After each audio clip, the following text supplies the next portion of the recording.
This is the Kpopcast. I'm your K-pop DJ Peter Lowe, and today we'll be joined by two special guests as we look at Red Velvet's Bad Boy.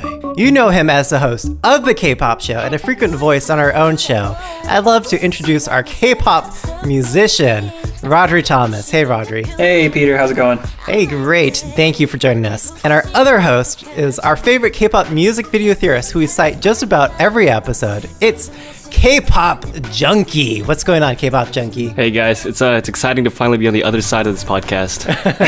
Yeah, and we'd love to, of course, have you both on more often. So consider yourselves always open. Whenever you want to join us, you're welcome to invite yourself onto our podcast. So I can't wait to discuss Red Velvet's Bad Boy with each of you. But before we go into that, let's do our hit replays. Hit replays are songs we recommend you play on repeat for the week. So what's making you hit replay, Kpop Junkee? My hit replay this week is a B-side track on iKON's return album called Long Time No See. The interesting thing about this track is that their leader, B.I., wrote it for them during their survival show. So it's appropriate that they finally released the official version on an album where they sought out to go back to their roots. So it's like a stripped down, sparse mix, and you can tell that kind of influenced their title track, Love Scenario. Oh, okay. Could we have listened to this, another version of this before now? You could watch a performance of it from their survival show. Interesting. Did not know that. And they just kind of re-recorded it, so. Nice. Yeah, we'll have to catch the survival show version as well.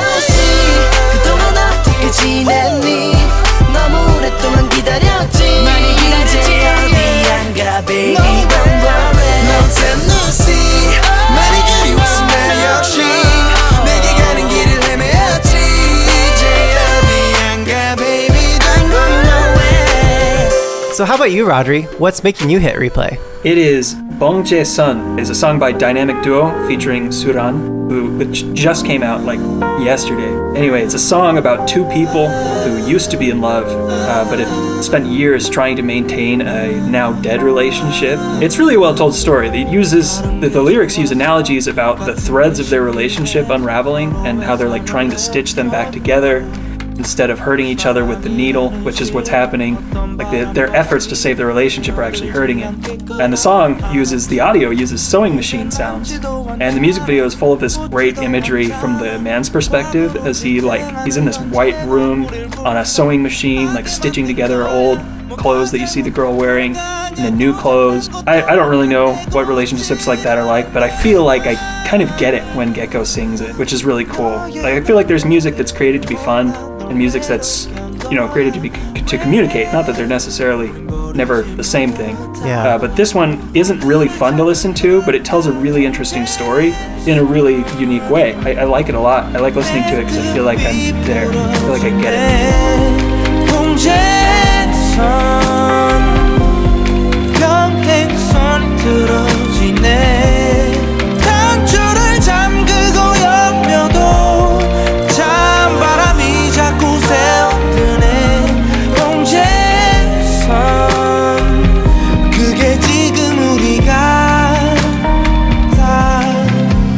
I just discovered Suran, so this is probably something. Oh, I love Suran. I could go on forever about. Just her being in it made me know I would like this song. Yeah. But yeah, I found a lot else to like as well, which is cool. How about you, Pilo? What's making you hit replay? I'm gonna mispronounce her name, but it's Jeon Seoyeon and her song Jelly. It's trying to be 4 different songs all in one. It's got this groovy beat for the verse, and then it has this really dope body rock for the chorus. Up on the jelly, up on the jelly, up on the jelly, up on the jelly. And then right after the chorus, it swings into this smooth house electro beat. And then lastly, for the outro of the song, it's got this own fun mix between this jazzy piano and this electronically produced R&B beat.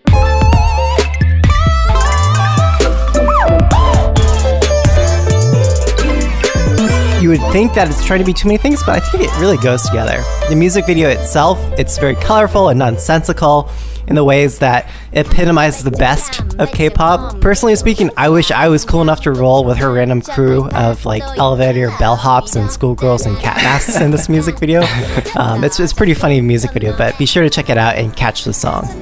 Moving on, let's go into our Daebak or Not for Red Velvet and their song, Bad Boy.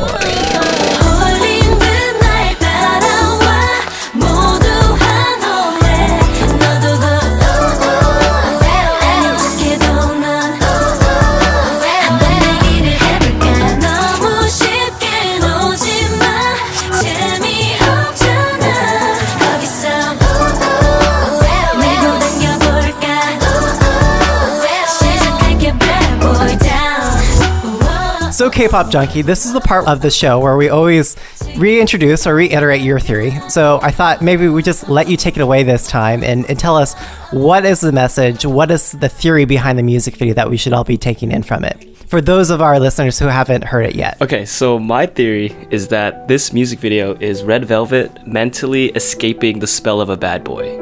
And the way they visually tell the story is with their use of color, red and white. So whenever you see them wearing white, they seem more vulnerable and susceptible to being manipulated.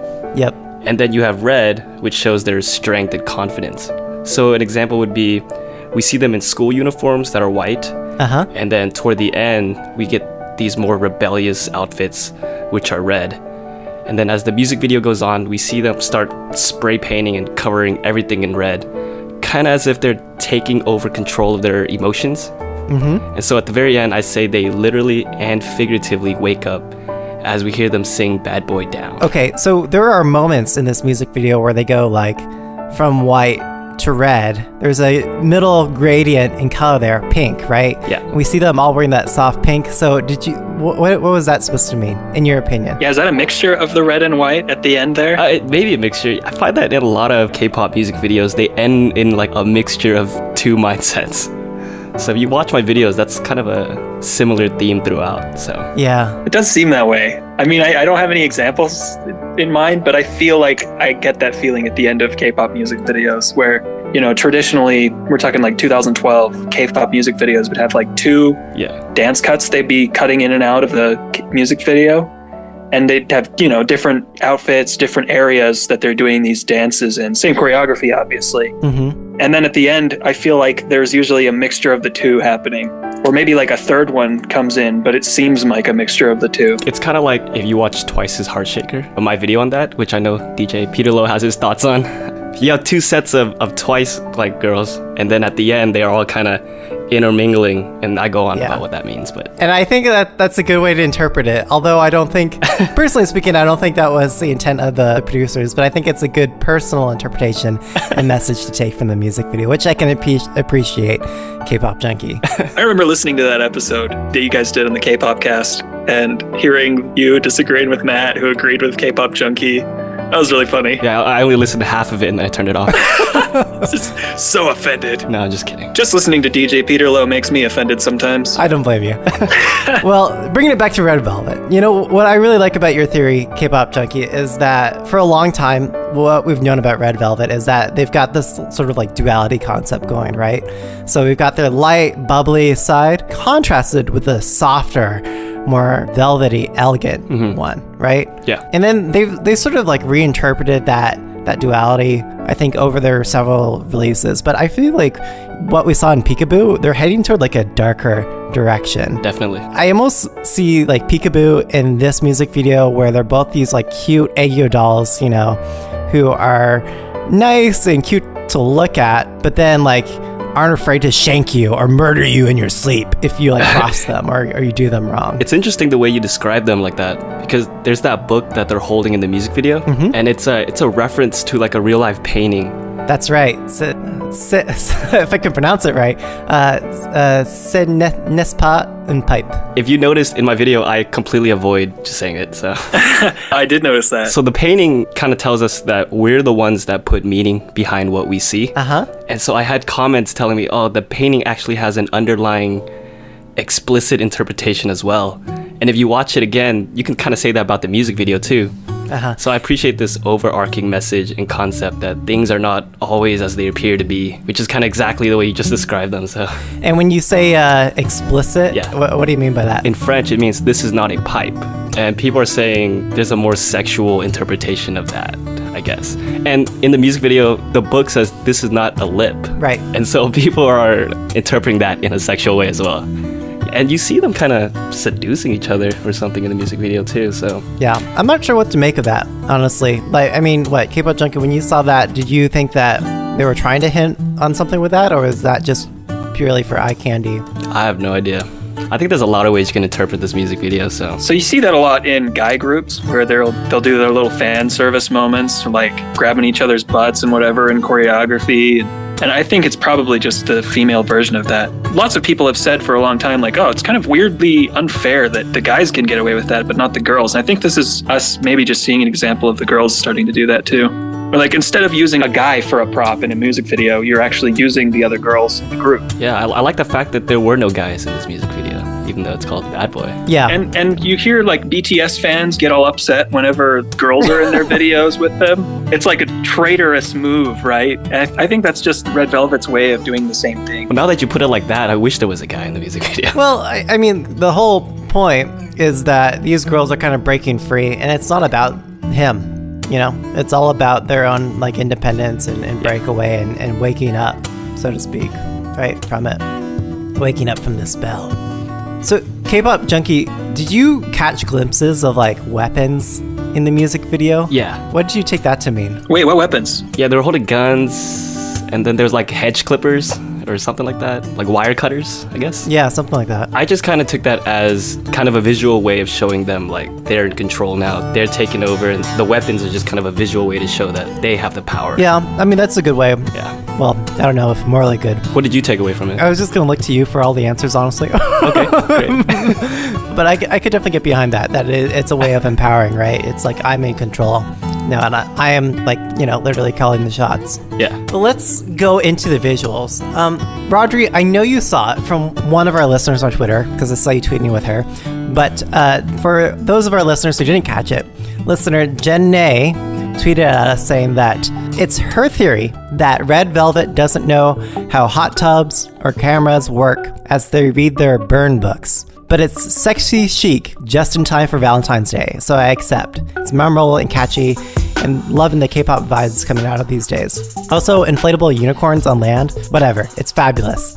And then Jenny tweets that she puts on sunglasses, presumably indoors.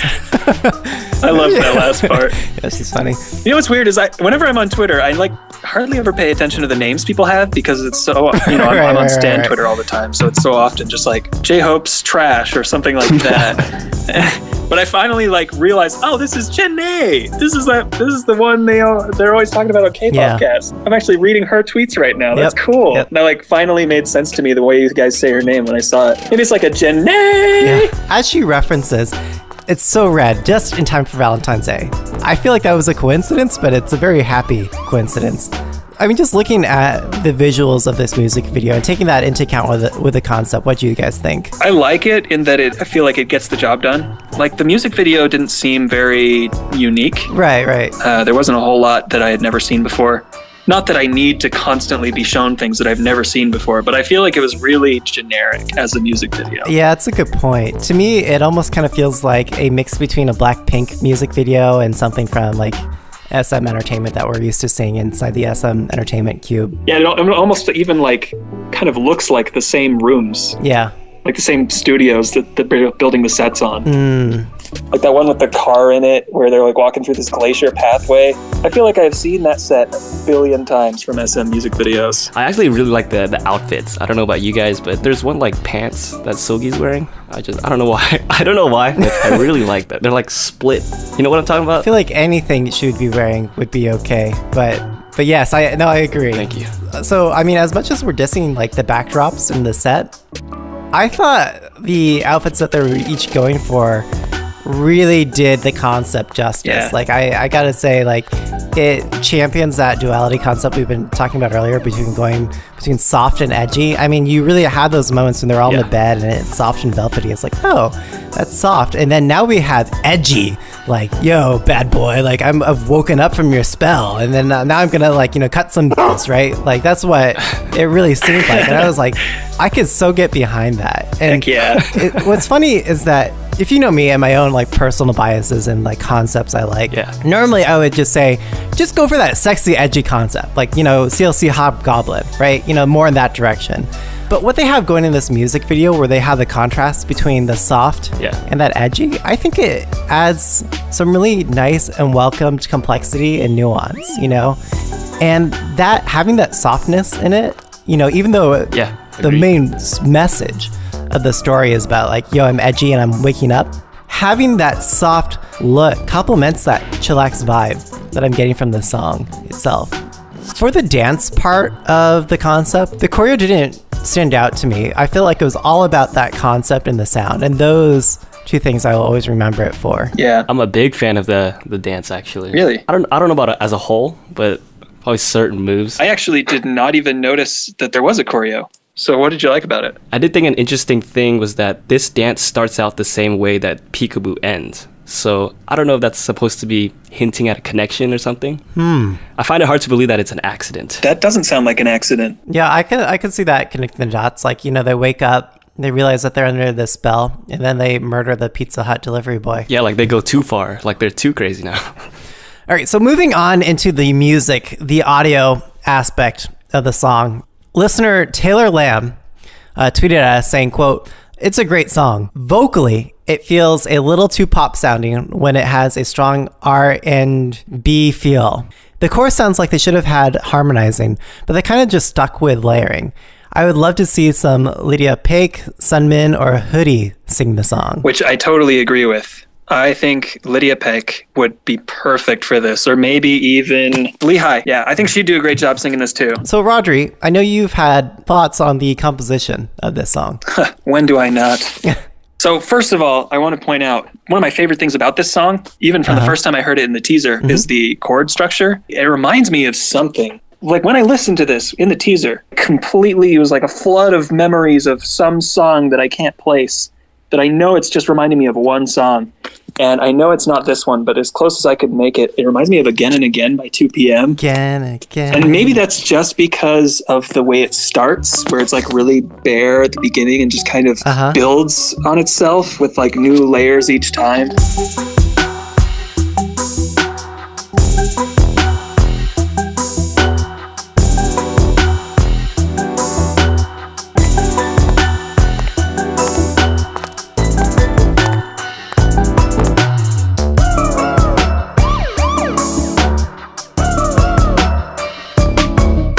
Anyway, Again and Again is a maybe, but like there's a song out there that it reminds me of that I love, and I really want to know what it is. So if any of you listeners happen to have also had this problem and just know immediately what I'm talking about, feel free to hit me up on Twitter. But anyway, I don't know what it reminds me of, but I really like the chord progression. It starts with like 11 chords. And not only does it do one 11 chord, it does two. It goes E minor 11, then it goes to G major 11, and it starts on the 11th note in the chord. Like the bass note is an A, which is the 11th note in a G major 11th chord. Then it goes to a D7 chord, and then it goes to a C diminished chord. Like none of those are normal. Obviously, they don't play them as chords in the song. They arpeggiate it, which is where you just play one note at a time. But it's like there's tons of potential in this chord progression for something like jazz. I just made jazz because jazz is fun. Rhodri, just listening to that jazz MIDI composition, I think you got some talent here. And I think Red Velvet's Bad Boy could sound really good having that swing jazz take. I remember, so when I sent this to you guys initially so you could listen to it, I was thinking to myself, like, what if we had an album, or like a cover album of great jazz covers for K-pop music? Like, I don't have access to the musicians for that. Yeah. But maybe I should try and throw something together and see what I can do, because honestly, that would be so fun. It would be so cool. Yeah. Anyway, definitely lots of potential here in this chord structure. It's actually repeated throughout the entire song, so they didn't make a whole lot of it, but what they made was really impressive, I thought. I want to know how they started. Was it the chord structure first? Because if they started with that, I can't see how they had the end goal in mind of this song. Because it's crazy when you listen to just the chords and then the end product. It's completely different. With most modern pop, song construction is actually, it's a lot of different people. You're constantly hearing people make jokes about, oh yeah, this was written by like 30 people. It's not even good music. Most of the time it's written by 5 or so total, especially in K-pop. You've got the people who do the lyrics. Usually these days it's one of the members of the group who works with an actual professional lyricist and puts together ideas into lyrics. And then they bring those to somebody who can write a song for it. And in K-pop, this is sometimes somebody who's just paid to make songs. Like they'll just throw together pop chord progressions and so the riffs like the one you hear at the very beginning that plays. Okay, that was the worst. I will never do that again. But better than I could have done it. Yeah. So you start with the lyrics, then you go with like the basic. I imagine that was played on a piano at first, just like messing around, looking for something cool. And then you take it to the producer who knows about different synth sounds and like what works together and what kind of beat you need behind it, depending on the kind of vibe you want throughout. Like sometimes you decide to just keep it all piano or maybe add some strings if it's a more ballady kind of song. In this case, this is like, there's a lot of attitude you need. And so it's a good like frontliner, A-side single of the album where it's the one you make a music video for and it's the big song. So I imagine that's how it was set up, was you had the lyrics and the music separate and then you just kind of put them together based on their compatibility. And then the producing all happened in the last stage. Yeah. And for this particular song, our listener Taylor actually pointed out that the stereotypes, I think that's a producer duo, and they've produced a number of other like K-pop and Western hits. Yeah, they were behind this, along with Yoo Jung Jin, if I'm pronouncing that correctly. So it sounds like it had a couple producers sort of behind the scenes working in tandem or working together on it. Usually for the big title tracks of each album, there will be more producers. I think for SM in particular, they will maybe like buy the song from the stereotypes and then they just have kind of like a vault full of songs. That would make sense. And then they'll get maybe Yoo Young Jin to come in and kind of adapt it to Red Velvet. So I don't remember, and maybe this is way too far down the rabbit hole here for this tangent, but I was reading an article a long time ago about an agency that works in Korea and they just write songs. So there was an EXO song that used the same loops as a BTS song. The BTS song came out first, but the EXO song was actually written first and produced. Like the full version was produced first. And so they used the same loops because they didn't know that BTS was working on a song that they were going to release with those same loops. And so everybody was like, oh, you copied BTS. Like, no, we didn't. We wrote this ages ago and sold it to SM. And I guess they just didn't change it. So not my fault.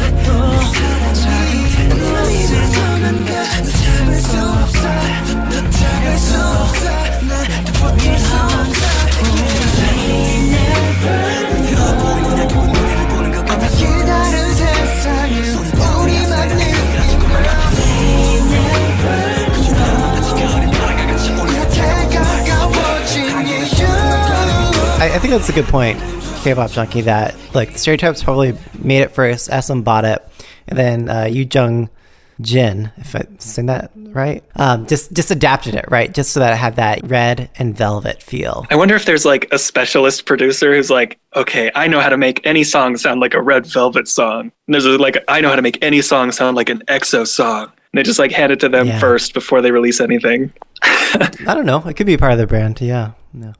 Okay, before I interrupted you, Rowdy, where were you going with this? So I was actually going to start talking about the way that the song is constructed, because I was trying to look around for something like really cool that would help tell the story. Because I totally subscribe to your theory, Kpop Junkee, with the whole like you've got this innocent side, then you've got this side with attitude, this power. Yeah. And so I was trying to look for a way that the music helped tell that story, since it seems like that is the story they're trying to tell. The music is actually put together really, really simply. It just starts with the riff and then adds a beat. Then it has the riff and the beat and adds this bass funk thing, kind of a bass line down below, which is pretty cool. And then you add this like pulsing sound. And I actually think, after looking over it, I noticed that the pulsing sound happens when they're singing from the perspective of the dude. And during the bridge, which is kind of like a crucial now or never moment, are we going to go and give ourselves to this guy we know is trouble, or are we going to stand up and wake up, as you put it, and sort of like get out of here? put this bad boy down. It's all pulse in that moment. And it's the guy singing to them, making his last like seductive promises or whatever. But what you've got in the chorus is this sort of moment of decision is what it feels like, where you've got this like the train sound, I want to say, that reminds me of like a moving forward sound, like chugging along this track. Yeah. But then they've also got this siren sound playing in the background, like danger. Yes, I love that siren. So yeah, you've got like this, got two sounds that are kind of telling a different story, and it shows, I think that helps tell the story, you know, it's this moment of decision. In the beginning, the pulsing actually starts on a note that matches, remember I was saying it's an E minor chord, G chord, a D chord, and then a C chord. Now the note that the pulsing happens on starts like two notes away from the C diminished thing where that ends up. And it sort of matches the C diminished right as the C diminished chord happens, right at the end of like the 8-beat pattern. Okay. And so it's like they are meeting up with this bad boy and giving in. Oh, okay. Because they're coming into sync with him. However, as the song goes on, that moment actually stops happening. They'll like do a pause in the music and the production. They'll like cut out the sounds that would have synced up usually.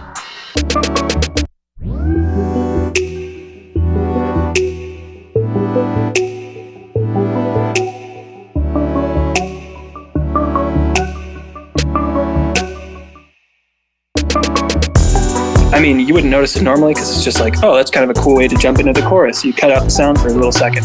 But it actually, I don't think it ever happens again after maybe the first couple of times.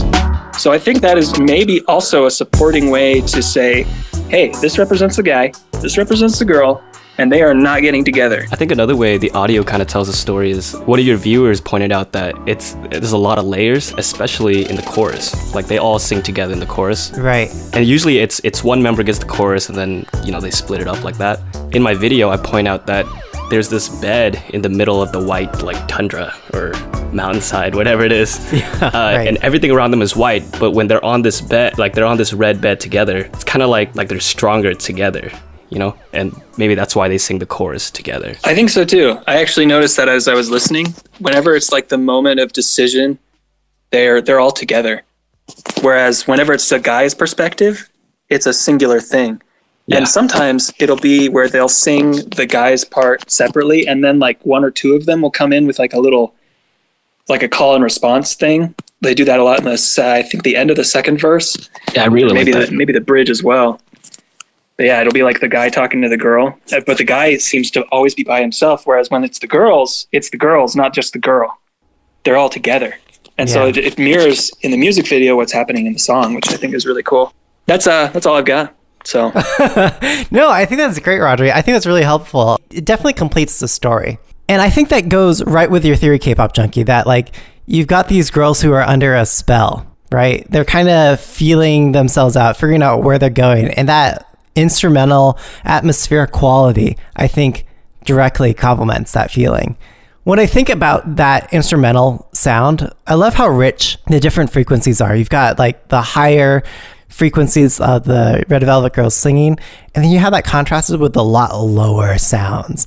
I like how Nick at the Bias List calls those lower sounds like the gurgling or the gurgles bass. So they kind of like gurgle out, gurgles. Right? And this is like one of those times where like you're really rewarded for having a really sweet like speaker setup system. Oh yeah, especially on this song. Yeah, because you have a really even distribution of sounds in the frequency spectrum. Like you've got the lower like gurgling bass, and then that higher like woo woo of the girls singing with it. Yeah, like that funk bass thing that I mentioned earlier, like that is hard to hear. Yeah. But the melody in it really adds a lot, I think. And being able to hear it really well, like I have these really nice headphones that I listen to music on. Being able to hear that really well was definitely a great experience. Yeah. Yeah. Shall we move to our final judgment? Yes. So 1 to 5, gentlemen. 1 being the lowest, 5 being the highest. How would you rate the concept? Kpop Junkee, I'll kick it your way first. I really like the concept, and I feel like the more we talk about it, the more it seems like everything just kind of fit together. Yeah. So I'm going to give it a 4.5. I'll let you go next, Rhodri. What do you think? Cool. I like the concept a lot. I think it is a well-told story, essentially. You know, if we're right here, then it is definitely a well-told story. So I will give it a 4.2. Okay, man, I didn't even know what I was going to give it going into this, but I knew I was going to be at least a 4. I feel like I'm right with you guys. So maybe I'll be right in between both of you? No. You know what? No. This is a really good concept. I am right with you, Kpop Junkee. It is a 4.5. It is hella good concept. I mean, we talk about the girls, waking up from that hypnotism of the bad boy, but the way those girls look at me and the way they tell this concept, they may have hypnotized myself. Nice. All right. How about the audio, Kpop Junkee? Audio, I would give it a 4.25. It's one of my favorite songs of 2018. So I also really like this audio, although I have noticed I've kind of gotten tired of it. Like I haven't been listening to it as much. Yeah. And I think that says a lot. So while I really loved it when it came out, and I do still really like it, I think I'm going to go with 3.5 just because I don't know if I'll be listening to it for much longer. Like, I don't know if this is my favorite Red Velvet song. Really? Okay. Yeah. So I give it a 3.9, I guess. It's pretty good. I think it's a good song. It's definitely going to be a hit replay for me. And I think it's a really cool next evolution of the girls as they like reinterpret themselves. And I think this song is a reflection of that. And I really like how it all comes together in the instrumental. So 3.9 for me. Okay, guys, taking this all into account, all the audio, concept, story, message, everything that we've discussed. On the whole, is this song Daebak or not? Kpop Junkee. just for Silgi's pants, I'll give it a Daebak. Ooh. Mr. Rhodri? I'm also giving it a Daebak. Yep. 100%. Yep. Daebak for Daebak. me. Daebak for me as well. Yeah. There's no questioning. For every category and for every way that you can like evaluate a K-pop music video, it's in the Daebak category. So Daebak for me. Yeah. Definitely. So guys, now that this song is out, I'd like to ask you one concluding question. How do you think this ranks against other Red Velvet songs? Is this their best song? I think Peekaboo is better. I think it's probably their best. Yeah. Oh, that's interesting. I was gonna say, I think it's better than Peekaboo, but I don't know how to rank it against Red Flavor or Russian Roulette. I mean, I really liked Red Flavor too. It's hard. I think Peekaboo is my favorite. It has the most staying power for me. Like this, if you had asked me a week ago, I would have definitely said Bad Boy was my favorite Red Velvet song. But I don't know. At this point, I just really like Red Velvet. I really like Peekaboo, and I'm getting tired of Bad Boy. So Yeah. Kind of going the opposite trajectory here. So Russian Roulette is probably my favorite for the Red, for that fun, upbeat. But this has got to be my favorite take of their more velvety sound. It's edgy, but at the same time, it's like velvety, smooth, and elegant. I love the way you put that. So, concluding for this episode, we had some listener feedback from our last episode where we discussed Icon's love scenario, or love scenario. And Ricky Woodson on that episode said, "Hey guys, my hit replay was Red Velvet's Bad Boy. And I am so glad we decided to go back and do an episode for another K-pop song that came out that same week." Me too. Ricky Woodson, I'm glad we also discussed Red Velvet's Bad Boy today. It's so funny. We talk about the red side and the velvet. And Ricky Woodson said, "If only they could skip the red side, only in my dreams. As real as it may seem, it's only in my dreams." Lol. Okay. All right. So, guys, thank you for listening. Thank you, our listeners, for tuning in. Don't forget to rate, review, and subscribe. And tell your friends to listen to K-pop podcasts. It's a great way to listen to K-pop or talk about K-pop while you're doing laundry, while you're cooking, while you're cleaning, while you're driving. So tell your friends to listen to K-pop podcasts. So signing out, gentlemen, I have one question for you. Who was the better, quote-unquote, bad boy? Was it Red Velvet and their song Bad Boy, Big Bang and their song Bad Boy, or Rain and the song Bad Boy? He was definitely trying to assure us that he was always going to be the bad boy. Yes, right. And so, listeners, you can let us know what your answer is to the question on Twitter at the Kpopcast. So let us know where our listeners can find you online and in your answer to the question. If I had to pick right now at this very moment, I'll go with Big Bang. And you guys can find me on my YouTube channel, Kpop Junkee, where I attempt to explain music videos, or you can follow me on Twitter at Kpop Junkee. Junkee. And you do more than attempt. I think you succeed most of the time. I appreciate that. When it's not twice. Yeah, when it's not twice, it's heart shaking. No, just kidding. You guys need to have me on when you guys talk about twice. I need to balance out the crew. Okay. We'll do. How about you, Rhodri? So, the K-pop show is down at the moment, but you can still find me on Twitter at Rhodri. I am always on and reading stuff and tweeting. It's just my name twice, Rhodri, RHODRI. The show, the K-pop show, will be back up pretty soon. So if you want updates on that, you can like our Facebook page, the K-pop show on Facebook. So that is me. I think I would have to go with Big Bang. They have the best Bad Boy. It hurts me to say that because I like this one so much, but it's true. Oh man, you guys are surprising me. Okay, Big Bang was great, but the best Bad Boy was Today's Bad Boy by Red Velvet. So that's my answer. And you guys can find me at DJ Peter Lowe. Thanks all for listening, and we'll catch you all again next week.